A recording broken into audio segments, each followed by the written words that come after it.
WSP today, we are founding back when another video before July, and let's stay the straight, we are almost to a lot of subscribers. We are only like 610 subscribers. This is going to be one of the best times in human history. Hope you enjoyed this video.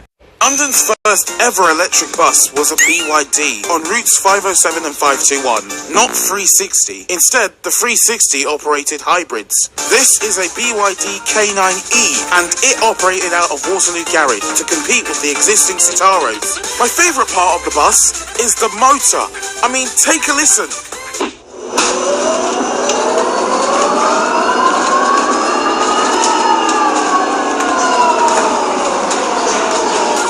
Due to the BYD's success, Alexander Dennis teamed up and made probably the most eye-catching, badass electric bus in London. To this day, there are 484 Enviro 200 EVs and 653 Enviro 400 City EVs. In total, that is 1,137. BYD is the cornerstone of electric buses. But where did the first one go? Well, bus enthusiasts do what they do at best. One is preserved at the Brooklands. Comment down if you like BYD. Until then, you take it easy. See you tomorrow.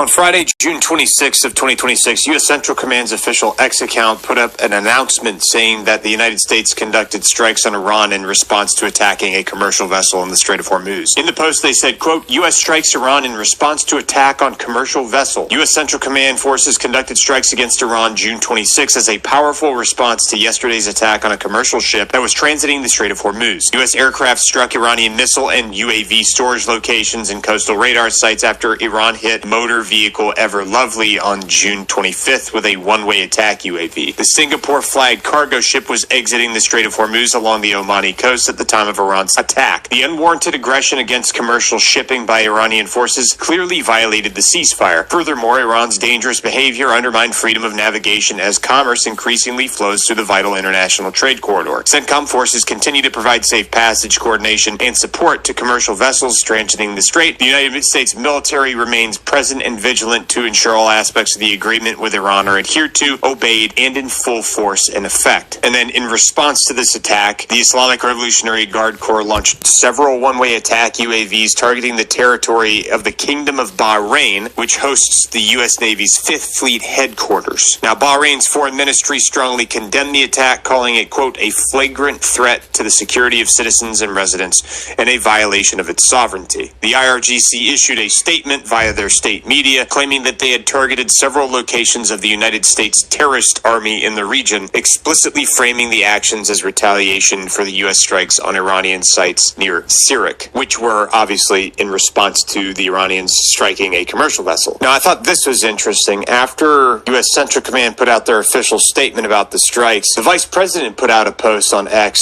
saying, quote, Iran signed a ceasefire agreement. We have honored it. If they have disagreements about how the MOU is being applied, they can pick up the phone, but violence will be met with violence.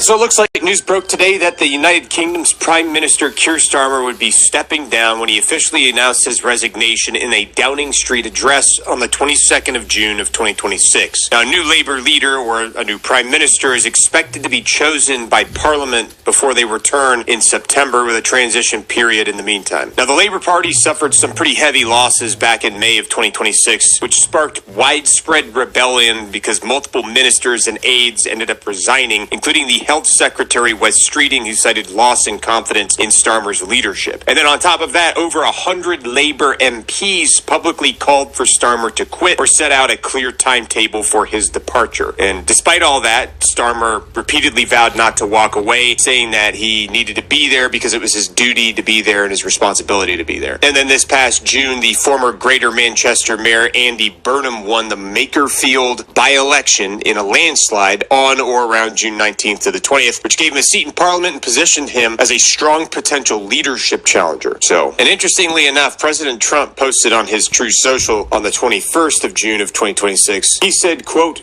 Keir Starmer will resign as Prime Minister of the United Kingdom. He failed badly on two very important subjects, immigration and energy, open North Sea oil. I wish him well, President Donald J. Trump.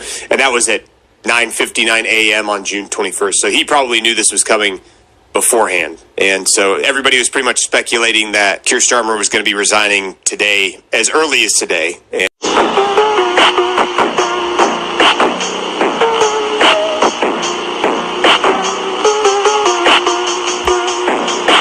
every friend group has at least two of the following. The racist. The racist. The racist.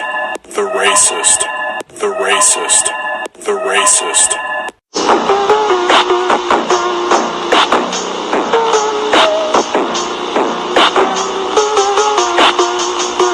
Apparently, the people living in Paris are in serious trouble because the city just had its hottest day ever, which resulted in 40 people losing their lives. I mean, when users online heard about this, they thought the temperatures were like 100 degrees plus, but it was actually just 29 degrees Celsius, which is barely 80 degrees Fahrenheit. And I guess because that was so hot for them, a bunch of them jumped into the nearby river to cool off, which resulted in a bunch of them drowning. And even though the whole situation is very sad, people in the comments are more so confused, because in the United States and a lot of other parts of the world, we consider 29 degrees Celsius to be good weather. I mean, where I live right now, it's 105 outside, and that's when it's cloudy. So technically, this is a good day for...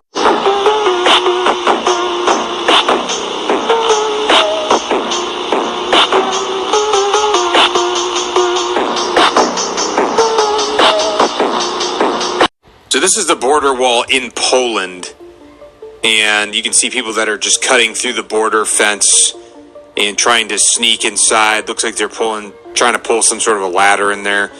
3 people in within 15 seconds, 4 people within 15 seconds.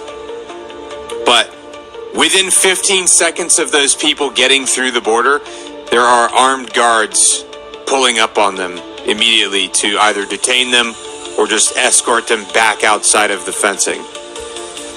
Poland does not mess around. That is for certain.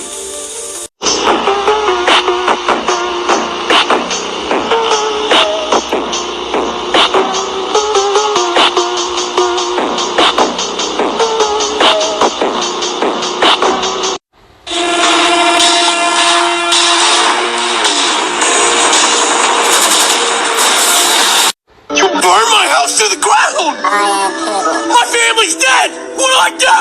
Wash my belly. Fuck it, I'm gonna...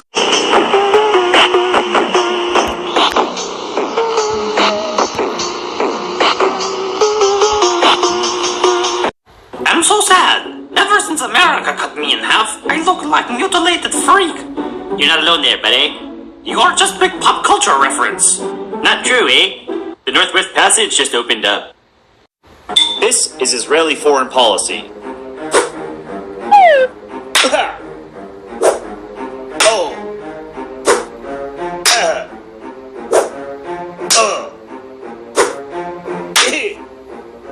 Hey, let's attack Iran together.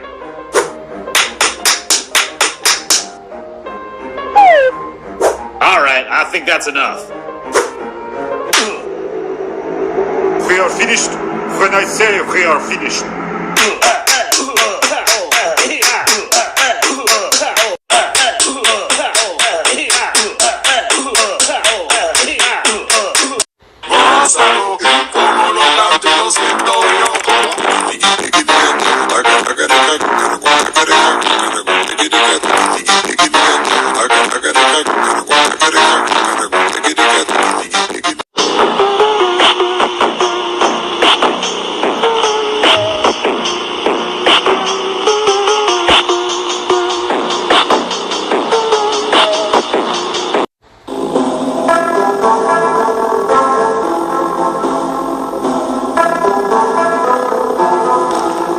The founder of video game giant Ubisoft has just passed away in a plane crash in France. Claude Guillemot was one of 5 brothers who founded Ubisoft in 1986, and then just yesterday, June 19th, he passed away when a Cessna 421 crashed near France's Atlantic coast. According to local officials, Guillemot was flying with a flight instructor when the aircraft went down in a field just before landing. Sadly, both men were killed in the crash. Thanks guys for all to support. Now I can't wait for July now and learn till the last day of school anyways. I'll see you in the next video.